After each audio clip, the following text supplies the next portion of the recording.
What's up, people? We're on day 6 today. We're going to do an analysis of Norfolk, Virginia, and then you and I are going to have a little conversation just between the two of us. We're going to talk a little bit about what's happening, my thought process behind things, and hopefully it'll give you guys some kind of thought process behind what you do. So let's hop into it. All right, so Norfolk, Virginia. Let's get here the screen share. So Norfolk, Virginia. This one was a little weird. There's a bunch of things that I'll go into as we're going through this thing that were a little bit odd to me. And I'll explain why. So you can see all the stats. I'm not going to go back over the stats. You guys have seen it for the last 3 cities. And you can see the same thing for this one. What I'm going to do is I'm going to hit the highlights on this. So highlights. The median age at 31 is kind of wild. Considering the amount of personnel that live in Norfolk, Virginia that are in the military, it's odd to me that the average median age is at 31. And now I think about it as I'm talking, because Norfolk Naval Station is on the back side of Norfolk, the top side of Norfolk, if you will. Maybe it doesn't, because you got a lot of young people, a lot of young soldiers, or not soldiers, but sailors that are living out there. Apologize, I'm Army. So, as you can see back here, the first thing goes soldiers. But you got a lot of young sailors and seamen that are out living in the area, living in the city, and working out of there as well. So maybe the 31 years of age doesn't seem too odd, but we'll keep going. So as you can see, you've got the living as far as the income. It's between 50 and 74 going out to 100. Now 100 is at 1157 from 75 to 100, which is a huge jump versus what we looked at with a couple of the other locations. What we looked at with Portsmouth. So you see the number of Portsmouth. You see the number for Chesapeake. Chesapeake is kind of even, it seems. But that was not what I expected from a city that has, I think it's 2,000 or 3,000 less than Chesapeake as far as population. So yeah, about 2,000 less than Chesapeake's population. I didn't expect it to match that close to Chesapeake when it came to that income, that high level income. Now, the cool thing is in both cities, it seems to be distributed relatively evenly between these, 5? But it still struck me as interesting that they're over Chesapeake when it comes to that number, as opposed to being under Chesapeake. And from what I understand, Chesapeake is just past Norfolk as like the number 2 biggest city in the Hampton Roads area, which apparently hasn't been done for a little while. So let's keep going. So if you see Norfolk, of course you got Central Healthcare, you've got Norfolk Public Schools, Dominion Enterprises, and Norfolk City itself are the heaviest employers. The commute being from 10 to about 25 minutes makes absolute sense. Again, considering the largest naval station in the world is located right there, and I'll show you here shortly on the map. Matter of fact, I'll show you right now. Norfolk Naval Station is located here. So you got Norfolk Naval Shipyard, and I apologize, when we talked about Portsmouth, I called it Norfolk Naval Base. It's Norfolk Naval Shipyard. There's a distinct difference, as opposed to the Norfolk Naval Base itself and the Norfolk Naval Pier, all that great stuff. But this is the largest naval base in the world. So because it's the largest naval base in the world, and you've got so many buildings and things like that, it's more of a city area again. And you got the younger people who are not going to want to live super far away from post. They're going to want to not post, but from the station. They're going to want to live a little bit closer to the station, most likely. And then you've got the availability of Norfolk, Military Circle Mall and Military Circle, Janif, that area here, as well as Norfolk State University, which is here. So my thought process is that has automatically lowered the age group, the median age, which is interesting because when we look at Old Dominion sits right here on the side of Portsmouth, right here. So that's interesting because the median age is so much lower than it was for Portsmouth. So Portsmouth, median age at 36, Norfolk's 31, which is, it's just different. It is what it is. The crime rate, of course, is higher. Maybe not. I wouldn't say of course, but it is higher. I neglected to fill out the part on New York and Charlotte. I kind of thought that felt like this was kind of becoming repetitive, so I just left it alone. We'll get into that another time. It may not make that much difference. It's more just being aware of where people are coming from and moving into the city as it stands right now. And again, we'll talk about market rates at some point once we decide the areas that we're going to look at to invest in multifamily. Now, here's what I did find when it came to Norfolk Naval, or the Norfolk area. So there's a couple big things that are happening, and I'll see if I can pull them up here. Google. Okay. So Google talks about there's a project by the name, there was an article written, and a gentleman by the name of Hampton Lombard, who's a demographer for the Cooper Center. He basically said right now in Norfolk, building something new means you'd have to knock something down, which does not bode well if you're a developer and you're looking to develop in the area. But here's where it became interesting in the conversation and my research to figure out what was really happening. So there's something called a crossroads proposal for a wellness development center. And I'll break that down here shortly. Proposal Norfolk. Okay. So this is it's a couple things. It's a redevelopment project, as you can see, but what they want to do is make a 15,000 seat arena as a wellness development center. And I'm not sure what wellness development center is really going to mean for them.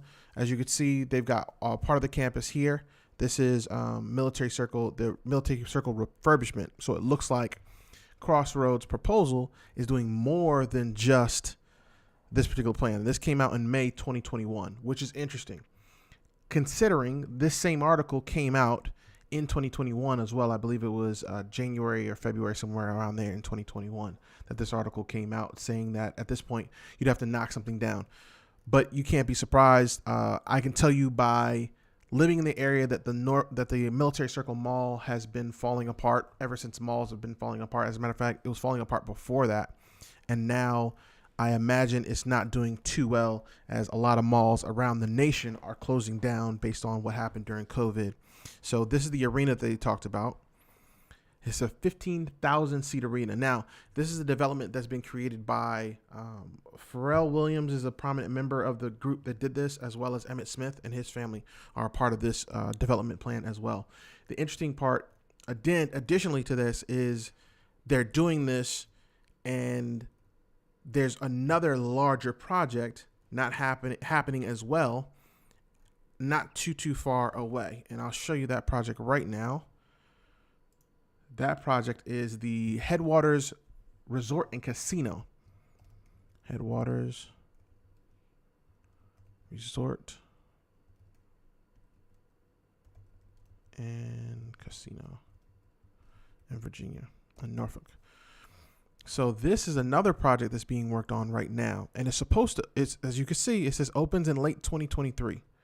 Now, I haven't been back home in a little bit, maybe about a year, give or take, but I did not know there was this. I didn't know this was happening.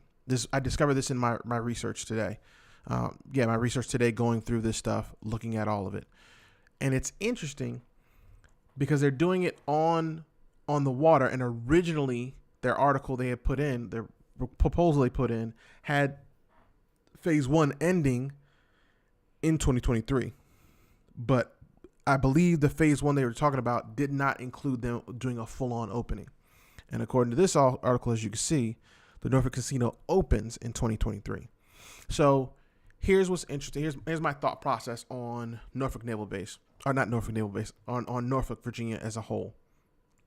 I think Norfolk has a lot of potential.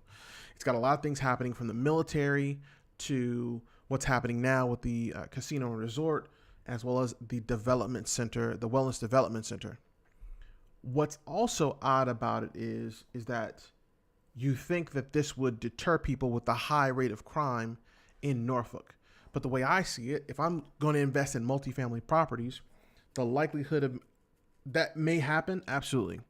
But if I'm looking at investing in multifamily properties, this might be a really good location to do it in because you've got the naval station that's nearby. That's going to be automatically a lot of people there.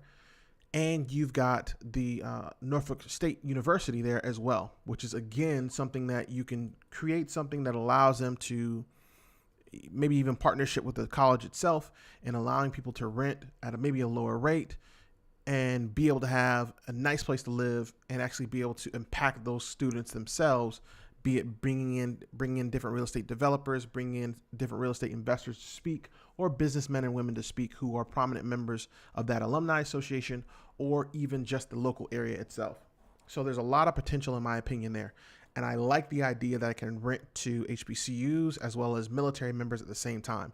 Those are two of my biggies, being able to rent to those particular groups.